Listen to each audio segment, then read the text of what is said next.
Hi friends, வாங்க இன்றைக்கி lunch பாக்ஸ்க்கு என்ன லஞ்ச் பேக் பண்ணலான்னு பார்க்கலாம். இன்றைக்கி வந்து கேரட் ரைஸ் தாங்க பண்ணியிருக்கேன். இதை நெய் ஊற்றி அப்படியே மிக்ஸ் பண்ணியாச்சு. இதில் கொஞ்சம் கேஷ்யூஸ் போட்டிங்கன்னா நல்லாயிருக்கும்.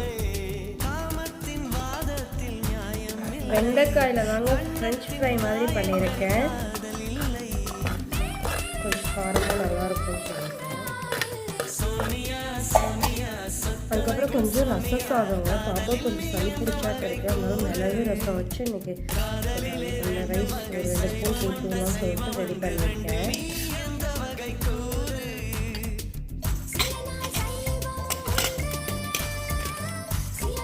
எனக்கு ஸ்நாக்ஸுக்கு வந்து கோதுமை மாவில் தாங்க அப்படியே பண்ணியிருக்கேன், பேன் கேக் மாதிரி. இது பேன் கேக் மாதிரி மாவு ரெடி பண்ணிங்க, ஆனால் இது போண்டா மாதிரி பண்ணிட்டேன். இது சூப்பராக இருக்கும்.